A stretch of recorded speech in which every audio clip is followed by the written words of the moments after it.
अग्निवीर के परिवार से मिला, छोटा सा घर था, छोटा सा घर था।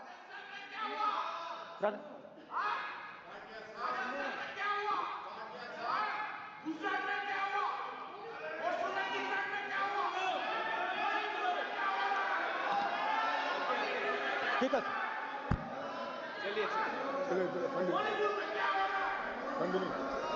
छोटे से घर में अग्निवीर शहीद हुआ, लैंडमाइन ब्लास्ट में शहीद हुआ। मैं उसे शहीद कह रहा हूं, मगर हिंदुस्तान की सरकार उसे शहीद नहीं कहती।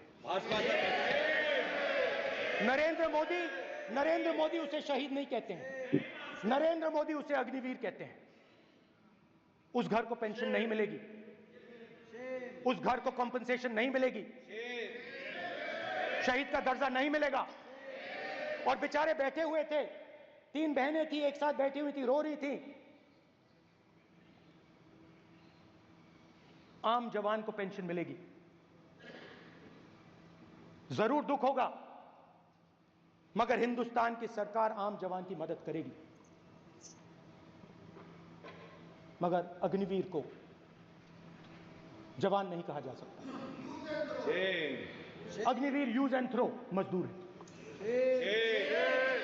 और आप उससे कहते हो, उसको आप 6 महीने की ट्रेनिंग देते हो, 6 महीने की ट्रेनिंग देते हो। दूसरी तरफ चाइना के जवान को 5 साल की ट्रेनिंग मिलती है, राइफल लेकर उसके सामने खड़ा कर देते हो, उसके दिल में भय पैदा करते हो।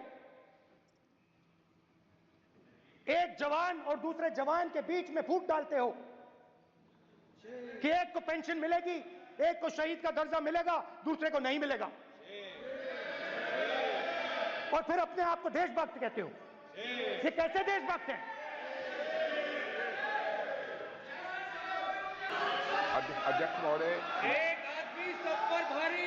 अध्यक्ष महोदय, मैं नेता प्रतिपक्ष से अनुरोध करना चाहूंगा, गलत बयानी करके सदन को गुमराह करने की कोशिश। गलत नहीं है सर, गलत नहीं है सर। कर देना चाहता हूं कि युद्ध के दौरान अथवा सीमाओं की सुरक्षा के दौरान यदि हमारा कोई अग्निवीर का जवान शहीद होता है तो उसके 1 करोड़ रुपए की धनराशि सहायता के रूप में उसके परिवार को मुहैया कराई जाती है।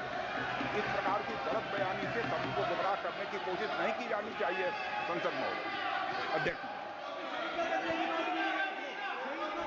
ठीक है सर, ठीक है सर। देखिए स्पीकर सर, देखिए राजनाथ सिंह जी की एक राय है, मेरी एक राय है। सच्चाई अग्निवीरों को मालूम है, हमें बोलने की जरूरत नहीं है। अग्निवीर को किस चीज का सामना करना पड़ता है, शहीद का दर्जा मिलता है या नहीं मिलता है, कॉम्पनसेशन मिलता है नहीं मिलता है, पेंशन मिलती है नहीं मिलती है, वो उसको मालूम है। पॉइंट ऑफ ऑर्डर है मान्यवर। अब सदन के सामने 2 स्टेटमेंट हुए, एक हुआ विपक्ष के नेता का, दूसरा हुआ माननीय राजनाथ सिंह जी का, रक्षा मंत्री जी का। ये कहते हैं कि 1 करोड़ रुपया नहीं मिलता है। श्री राजनाथ सिंह ने अधिकृत रूप से कहा कि मारे जाने वाले अग्निवीर को जो शहीद होता है उसको 1 करोड़ रुपया मिलता है। उनको फैक्चुअल पोजीशन सदन पर रखनी चाहिए मान्यवर। ये सदन झूठ बोलने की जगह नहीं है मान्यवर, यहां सच बोलना चाहिए। और अगर ये नहीं रखते हैं तो उनको ये सत्यापन नहीं करते अपने स्टेटमेंट का, तो उनको सदन और देश से और अग्निवीरों से माफी मांगनी चाहिए।